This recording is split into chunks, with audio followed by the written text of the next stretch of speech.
Hey guys, what's up? Hope you're doing very, very good. এবং আজকে হয়তো আপনারা আরো বেশি ভালো আছেন। Thinking about the El Clasico later tonight. আপনারা সবাই জানেন আজকে রাত্রেই সুপার কোপার ফাইনালে মুখোমুখি হচ্ছে দুই চিরপ্রতিদ্বন্দ্বী রিয়াল মাদ্রিদ এবং বার্সেলোনা। বিখ্যাত এল ক্লাসিকোর আরেকটা অধ্যায় রচিত হতে যাচ্ছে আজকে।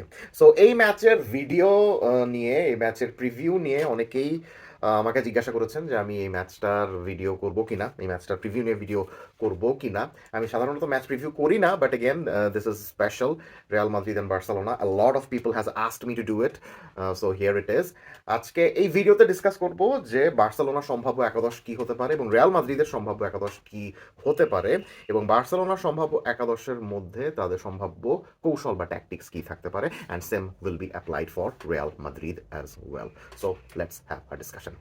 সো আমার ধারণা রিয়াল মাদ্রিদের এগেনস্টে বার্সেলোনার একাদশটা অনেকটা এরকম হবে। গোলবারের নিচে যথারীতি জোয়ান গার্সিয়া, দুই ফুলব্যাকের ভূমিকায় জুলস কন্দা এবং আলেহান্দ্রো বালদে। আমার মতে ডিফেন্সের সবচেয়ে বড় প্রশ্ন এটাই যে কুবার্সির সঙ্গে জেরাত মার্টিন খেলবেন নাকি এরিক গার্সিয়া খেলবেন।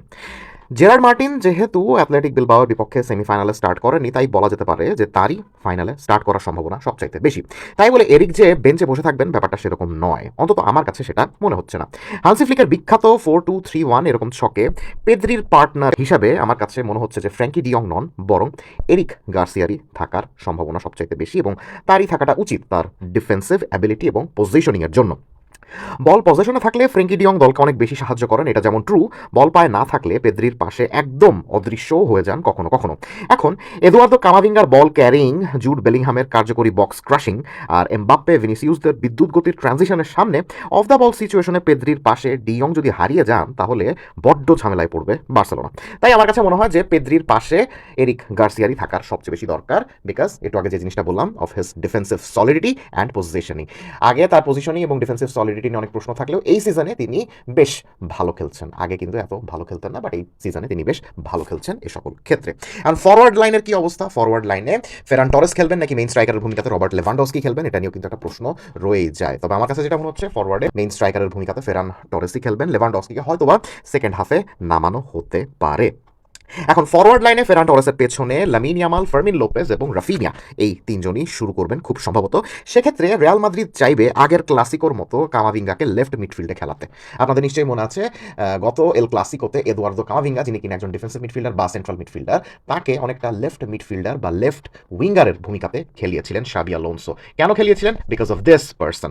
লামিন ইয়ামাল যেহেতু রাইট উইংয়ে খেলে থাকেন এবং এই সকল জোনগুলোতে ডমিনেট করে থাকেন, তাই তাকে আটকানোর সাধ্য একা আলভারো ক্যারেরাসের ছিল না।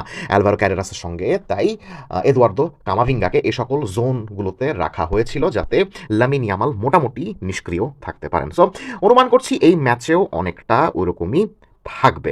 আর কামাভিঙ্গার সামনে থাকা ভিনিসিয়াস জুনিয়র এই মৌসুমে এমনিতেই লেফট সাইড লাইন বরাবর খেলছেন, বক্সে তেমন বেশি ঢুকছেন না। অনেক সময় দেখা যায় ক্যারেরাসি ইনভার্ট করে অ্যাটাকিং থার্ডের লেফট হাফ স্পেসে চলে আসছেন, কিন্তু ভিনিসিয়াস একদম লেফট সাইড লাইনেই থেকে যাচ্ছে। তাই লামিন ইয়ামালকে মার্ক করার জন্য ওই সাইডে ভিনিসিয়াস, আলভারো ক্যারেরাস আর কামাভিঙ্গার কম্বিনেশন দেখবো, এমনটাই আশা করছি। তবে অফ দ্য বল সিচুয়েশনে ভিনিসিয়াসের মনোযোগ কখনো কখনো কিন্তু থাকে না। রাইট ব্যাক কোন্দে আর লামিন ইয়ামালকে এই সুযোগটাই নিতে হবে।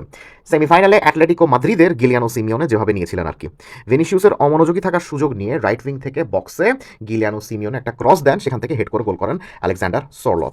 লামিন ইয়ামালকে আটকানোর জন্য ক্যারেরাস, কামাভিঙ্গা, ভিনিসিয়াসের এই ট্রায়ো ব্রেক অবশ্যই করতে হবে বার্সেলোনাকে।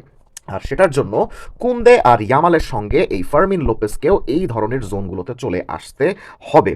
কখনো কখনো ফার্মিনকে এভাবে ডান দিকে সাইডলাইন বরাবর চলে আসতে হবে যাতে লামিন ইয়ামাল ভেতরে এইভাবে চলে যেতে পারেন। তাতে রিয়াল মাদ্রিদের চোটে পড়া ডিফেন্স আরও বেশি কনফিউজ হয়ে যাবে, আর এটা গোলের সুযোগ সৃষ্টি করার জন্য অনেক বেশি দরকার।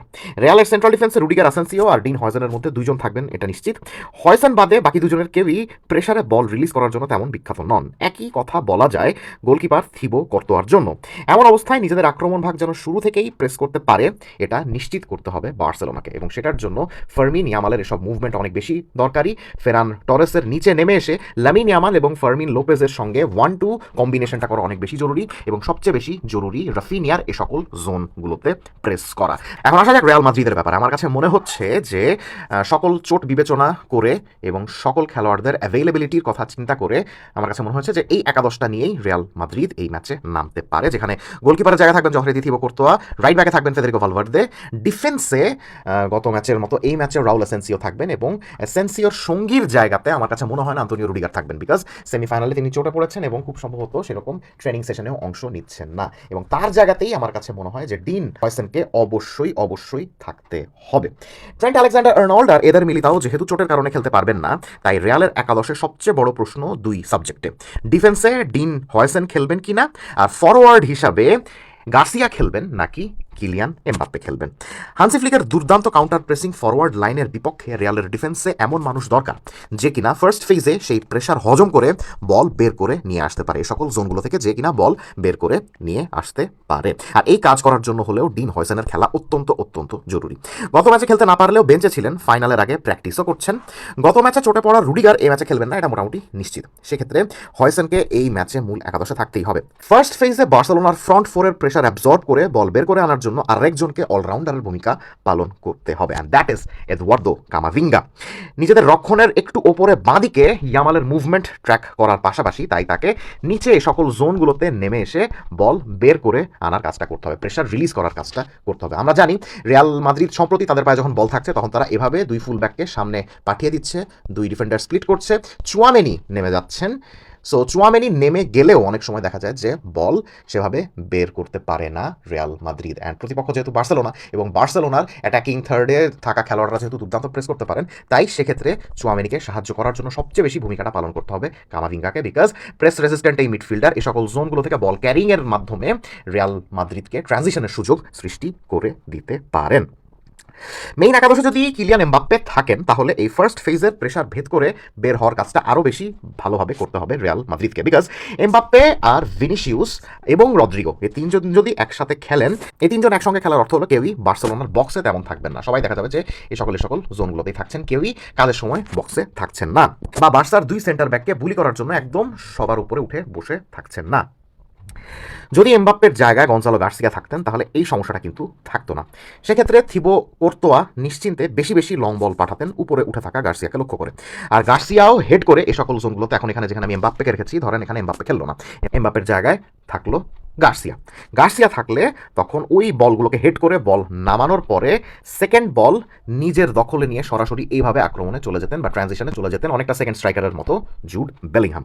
চোটের কারণে এমবাপ্পে শুরু থেকে খেলবেন কিনা সেটা নিশ্চিতভাবে বলা যাচ্ছে না থাকলে কর্তোয়া আর গার্সিয়াকে দিয়ে বেলিংহামের সাহায্যে এরকম রুট ওয়ান ফুটবল খেলে বার্সেলোনার ফ্রন্ট লাইনের প্রেশার এড়িয়ে যেতে পারে রিয়াল মাদ্রিদ।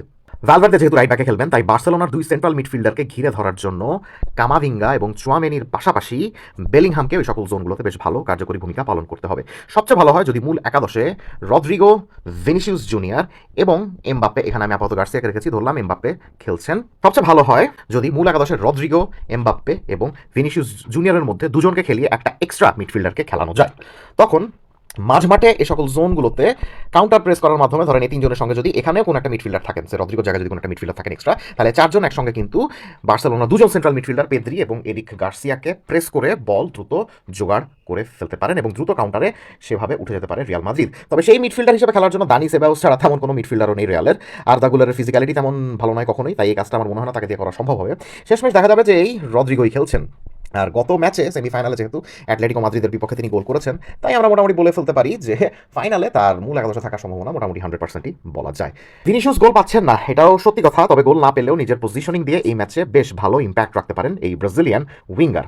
ফার্মিন লোপেজ আর কুন্দের সঙ্গে ইয়ামাল যেন কম্বাইন না করতে পারে সেটা নিশ্চিত করতে হবে ভিনিসিয়াস জুনিয়রকে এই সকল জোনে থেকে। একটু আগে যে জিনিসটা বললাম, এই সিজনে ভিনিসিয়াস জুনিয়র কিন্তু খুব বেশি বক্সের ভেতরে ঢুকছেন না, বক্সের ভেতরে সকল জোনগুলোতে কিন্তু ভিনিসিয়াসের শট নেওয়ার সংখ্যা এবং টাচ নেওয়ার সংখ্যা অনেক বেশি কমেছে, তিনি সাইড লাইনে কিন্তু খেলছেন। এই ম্যাচে যদি তিনি ডিলিজেন্টলি সাইড লাইনের দায়িত্বটা পালন করেন তাহলে কিন্তু দেখা যাবে যে এখানে থাকা বার্সেলোনার রাইট ব্যাক জুলস কোন্দা সেভাবে ইনভার্ট করে ভেতরে আসতে পারছেন না। ভেতরে না আসতে পারার অর্থ হলো ভেতরে রিয়াল মাদ্রিদের জন্য জায়গা বেশি ক্রিয়েট হচ্ছে।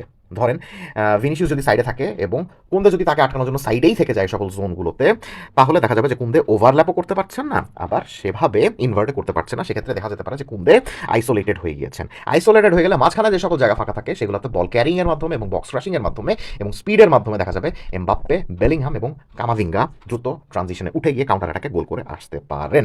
সো রিয়াল মাদ্রিদের জন্য এটা একটা দুর্দান্ত ট্যাকটিক্স হতে পারে। সো আমার কাছে মনে হচ্ছে এই সকল টুকটাক জিনিসপত্রগুলো এল ক্লাসিকোতে ভাগ্য নির্ধারণ করবে রিয়াল মাদ্রিদ ও বার্সেলোনা। কমেন্ট সেকশনে জানিয়ে দিবেন আপনি এই এল ক্লাসিকো নিয়ে কি ভাবছেন। Let's have a discussion.